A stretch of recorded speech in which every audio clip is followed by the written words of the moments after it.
Bon, alors là, nous sommes dans l'intimité, je peux poser le masque ou la cagoule. Ou la cagoule, c'est pas parce que c'est la cellule d'émetteur qui nous inquiète que nous allons devoir être cagoulés. Nous sommes dans l'intimité, donc pas besoin de masque. Bonjour, chers amis résistants. Nous sommes aujourd'hui le lundi 31 août. Et je vais vous parler d'un certain nombre de sujets, notamment des gluaux. Alors, bien sûr, vous êtes des gens civilisés, vous ne savez pas trop ce que c'est. Les gluaux, c'est de la colle. C'est de la colle qu'utilisent quoi 150, 200 arriérés de Provence-Côte d'Azur pour tuer les petits oiseaux. Et ils mettent ça sur des branches. Le gouvernement les y autorisait sous prétexte, sous couvert de capturer des grives qui servent d'appelant à la chasse. En pratique, tout oiseau qui est pris dans la glu, dans cette colle, est perdu pour la nature. On ne peut pas désengluer leur plumage, ce sont donc des oiseaux qui sont perdus. C'est une forme de braconnage d'une cruauté inouïe et parfaitement illégale. D'ailleurs, elle est illégale au regard du droit européen, du droit communautaire, d'une directive relative à la conservation des oiseaux qui s'applique dans tous les États de l'Union européenne. Et l'Espagne, qui, dans certaines provinces très reculées, très arriérées, utilisait également ce procédé pour capturer des oiseaux, a été condamnée par la Cour de justice de l'Union européenne en 2004, il y a 16 ans. Bon, mais alors, vérité en Espagne, erreur en France, ça a perduré pendant 16 ans. Le gouvernement français ignorait que l'Espagne a été condamnée en vertu, soyons précis, de l'article 8 de la directive sur la conservation des oiseaux qui interdit les modes de chasse non sélectifs. Alors, cette année, notre monarque a décidé de suspendre pour un an ce braconnage, ce massacre de petits oiseaux perpétré dans quelques départements de la région de l'extrême sud-est. Bon, j'aurais aimé, moi qui ai la passion, bien sûr, de la nature, qui ai la passion du vivant, mais qui aussi a une autre passion. C'est la passion de la vérité, des faits, de la vérité. Ayant la passion de la vérité et des faits, j'aurais aimé pouvoir féliciter, et je l'aurais fait très sincèrement, sans aucune hypocrisie ni aucune arrière-pensée, le chef de l'État, puisque en France, tout passe par la décision du chef de l'État, hein, ça va être des plus petits détails de la réglementation en passant partout. Le chef de l'État est le maître absolu, c'est lui qui décide de tout, et ses ministres ne sont que des exécutants, et l'Assemblée nationale n'est qu'une chambre d'enregistrement. Donc le chef de l'État a décidé de suspendre la chasse au gluaux, et j'aurais souhaité le féliciter, et je l'aurais fait avec une grande conviction, une grande sincérité. Malheureusement, je n'en ferai rien. Je n'en ferai rien pour plusieurs raisons. C'est tout d'abord que s'il l'a fait, c'est parce qu'il ne pouvait pas faire autrement. L'Union européenne menace la France de poursuites si ce braconnage perdurait. Et notamment, il y avait un délai qui était donné pour se mettre en conformité jusqu'en septembre de cette année. Donc le chef de l'État n'a fait que se mettre en conformité avec une directive et avec une mise en demeure de la Commission de Bruxelles d'avoir arrêté le massacre des oiseaux migrateurs par ce procédé des gluaux, qui n'est d'ailleurs pas le seul procédé non sélectif qu'utilise la chasse française, qui se part du brouillard de silence on tue. Parce que s'il y a les gluaux en Provence, vous avez des lecs en Aveyron et en Lozère. Cadeau de madame, comment je s'appelle? Ah, Bachelot. Voilà. Bon, retenez-la, ça a été notre pire ministre de l'écologie que nous ayons eu. Madame Bachelot a autorisé en 2004-2005 l'emploi de lecs pour tuer des grives en Lozère et en Aveyron. Alors les lecs, c'est un piège non sélectif qui consiste à placer des graines sous une pierre en équilibre et quand l'oiseau vient se nourrir sous la pierre, il est écrasé par la chute de la pierre. Évidemment, ça n'a rien de sélectif. Tout oiseau, même s'il appartient à une espèce devenue très rare, est tué par ce genre de procédé. Bon, il y a ça, il y a les lacets dans les Ardennes, etc. Il y avait les matoles dans les Landes. Bon, la chasse française, c'est du braconnage, il faut le savoir, et le gouvernement a toujours été complice de cela. Alors, malheureusement, je ne peux pas féliciter le président pour sa décision, parce que c'est une décision qui lui est imposée, qu'il veut d'ailleurs très prudente et très sage. On suspend pour 1 an, on ne sait jamais si les tueurs d'oiseaux se révoltaient et allaient marcher sur Paris, ça lui fait peur. Ils sont jamais que 200, hein, rassurez-vous. Et puis c'est pas des gens qui seraient très vaillants pour aller défendre leurs pratiques, hein. Bon, alors, donc si vous voulez, il y a cela. Et puis il y a dans le même temps, parce que là il fallait bien qu'il s'excuse, le chef de l'État, d'avoir offensé Sa Majesté cynégétique, il autorise, et c'est remarquable, le tir de, ne riez pas parce que c'est sinistre, de 17 460, vous avez bien entendu, 17 000, c'est dans un décret, 17 460 tourterelles des bois dans ce pays. Alors là, j'allais dire, on ajoute à l'abjection, qui consiste à tirer sur des oiseaux, c'est abject, à tirer sur une espèce protégée, c'est coupable. Le ridicule et l'imposture.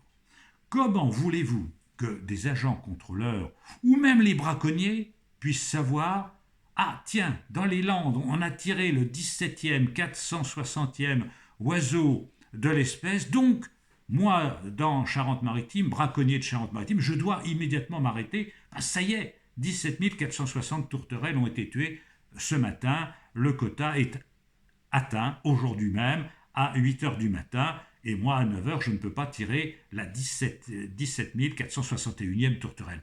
J'allais dire, là, on tombe dans l'imposture indécente que le lobby de la chasse impose aux gouvernants de ce pays. C'est absolument abject et ridicule. Mais ça, c'est la chasse à la française. Alors donc je ne peux pas féliciter M. Macron, et je le regrette. Et je le regrette parce que la passion de la vérité, la passion des faits, est chez moi permanente. Et je n'ai pas un esprit de système. Je ne suis pas quelqu'un qui veut dire je n'aime pas telle ou telle politique sur tel ou tel point, donc je vais désapprouver systématiquement ce que fait telle ou telle autorité ou tel individu. J'écoute les gens, j'écoute toute personne quand les gens s'expriment, j'essaie de comprendre au fond ce qu'ils disent et je juge après en fonction des faits et des propositions. Eh bien malheureusement, il faut délivrer encore une fois de plus un blâme à l'actuel pouvoir politique en France avec cette histoire des tourterelles et puis tout le reste. Et tout le reste qui continue. Alors j'apprends, pour la petite histoire aussi, qu'une association du sud-est de la France de protection de la nature aurait été contactée par je ne sais quelle cellule de police ou gendarmerie pour savoir s'ils étaient anti-chasse ou s'ils connaissaient des anti-chasses.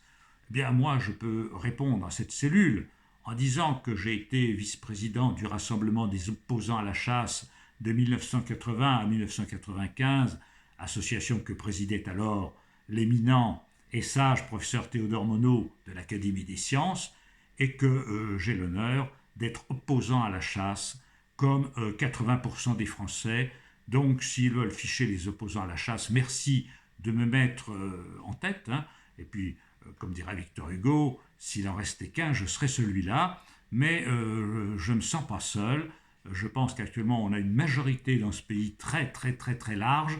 Alors s'ils veulent faire des comptages qui se mettent au travail, ils vont en avoir du travail. Bon, tout ça c'est pour vous dire que rien ne va encore dans ce pays, et c'est vrai dans tous les domaines. C'est vrai dans le domaine de l'écologie, et je viens d'en parler. C'est vrai dans le domaine social aussi, où les mesures qui sont prises ne sont pas bonnes, puisque la politique de relance voulue par le gouvernement est une politique de l'offre et non une politique de la demande, et que ce gouvernement, contrairement à ce qu'il soutient, aggrave les impôts. Il a augmenté la CSG il y a 3 ans. Ah, ça, il a supprimé l'ISF. Ça, on le sait, il fallait bien. Mais il augmente aussi indirectement les impôts en maintenant la RDS. Ce que vous payez sur vos salaires après 2023, ça devait être supprimé, c'est prorogé. Donc c'est bien une augmentation de la fiscalité indirecte. Là aussi sournoise, comme l'affaire des tourterelles. On ne dit pas ce que l'on fait, on le fait en passant sous la table. Voilà. Mais ça, c'est typique de ce que font nos hommes politiques qui malheureusement perdent tout crédit. Alors je vous ai donc parlé de la chasse. Je voudrais vous parler aussi d'autre chose qui tue beaucoup la nature. Ce sont les routes. Les routes, oui, oui. La circulation automobile tue. Elle tue énormément Et 1 kilomètre de route, ça représente des milliers d'animaux tués. Alors évidemment, vous connaissez tous les fameux hérissons écrasés par les routes, les amphibiens, les crapauds, les reptiles, les oiseaux qui s'éclatent sur les pare-brises des voitures, etc. Et malheureusement, nous avons encore dans nos provinces des élus locaux. Les élus locaux, ça c'est une sacrée espèce. Alors, les élus locaux qui ne rêvent que de réaliser le bonheur de leurs concitoyens en coulant du bitume. Et dès qu'ils ont fait une route, ils en veulent une autre.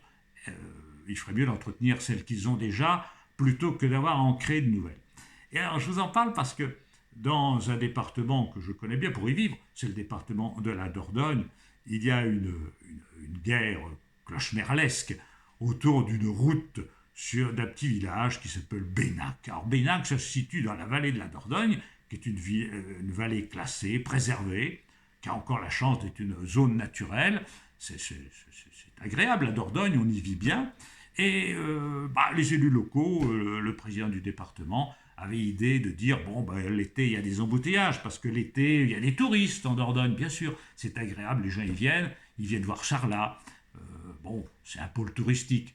Et pendant 3 semaines au mois d'août, il y a de la circulation. Donc on va leur faire une route nouvelle de quelques kilomètres avec 2 ponts sur la vallée de la Dordogne.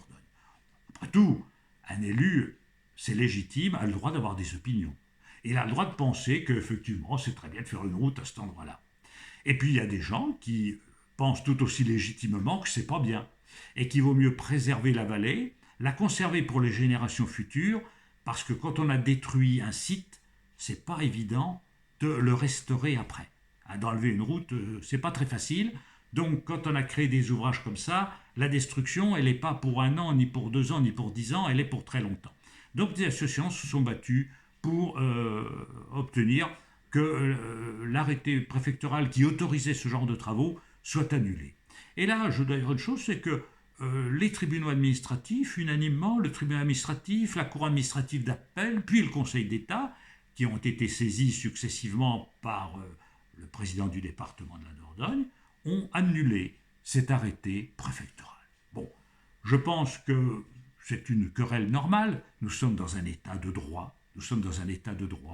Quand des gens ne sont pas d'accord avec une décision, quelle qu'il soit, ils peuvent saisir les tribunaux. Et nul n'est au-dessus des lois. J'allais même dire qu'un élu n'est pas au-dessus des lois, il est peut-être au-dessous des lois. Pourquoi ?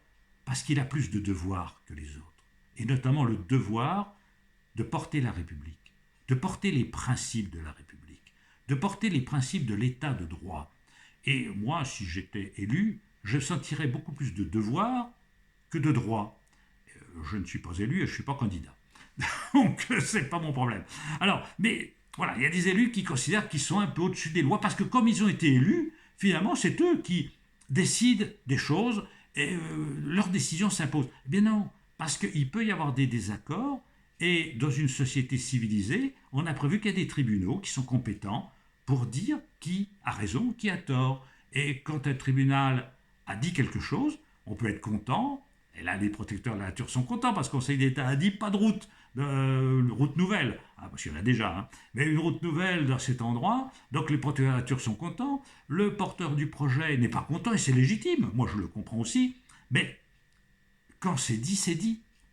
Et la France est un État de droit. Si on se met à contester les décisions juridictionnelles, où va-t-on ? On va vers la guerre civile. Ça va être la loi du plus fort, de celui qui va battre ou détruire les autres. C'est pas admissible. On est dans une société policée, civilisée. Il faut respecter les décisions de justice. Le Conseil d'État a dit que pour des raisons écologiques, valait mieux pour l'intérêt général, l'intérêt à long terme de la Dordogne, préserver le site plutôt que de couler du bitume et de faire des ponts. C'est l'appréciation de la juridiction qui est créée pour cela. Respectons cette décision et actuellement, je constate, avec un peu de désolation et de regret, une guerre picrocolline autour de cette histoire de route. C'est terminé. La route de la Dordogne ne se fera pas. Certains peuvent le regretter, et c'est leur droit. Moi, je respecte leur regret. D'autres s'en réjouissent. Et très bien, quand c'est dit, c'est dit. Voilà. Mais ça, voyez-vous, on a du mal, les élus ont beaucoup de mal à assimiler ce qu'est l'état de droit. Ce qu'est l'état de droit, c'est pas on est élu, on fait ce qu'on veut. On n'est plus du temps de la féodalité où il y avait des fiefs. Le président de la République lui-même est soumis à l'état de droit. Il ne peut pas aller à l'encontre d'un arrêt du Conseil d'État. Le monarque doit s'incliner.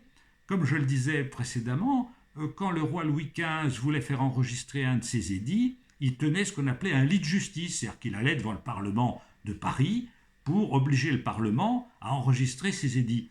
Bon, écoutez, nous ne sommes plus au XVIIIe siècle, il n'y a plus de lit de justice, je n'imagine pas le président Macron allant devant le Conseil d'État pour obliger faire des routes là où le Conseil d'État a dit qu'il ne fallait pas en faire, ou ouvrir la chasse quand le Conseil d'État dit qu'il ne faut pas l'ouvrir. Alors là, ce qu'ils font, c'est que, quand l'arrêté d'un ministre qui autorise la chasse, le braconnage, chez nous, c'est le braconnage, autorise le braconnage contre le droit européen, le Conseil d'État annule.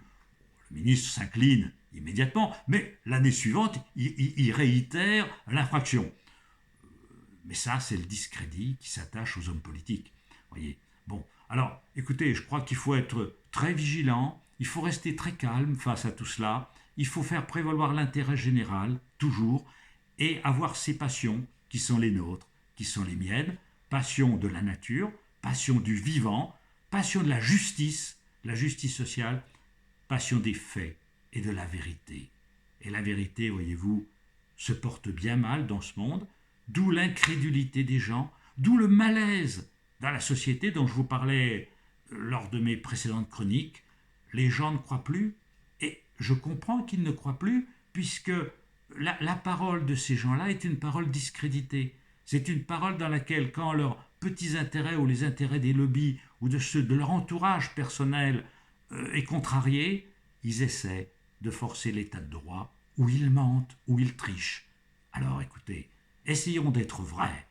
Merci de diffuser nos petites chroniques que les médias ne diffuseront pas. À bientôt mes amis, si vous le voulez bien.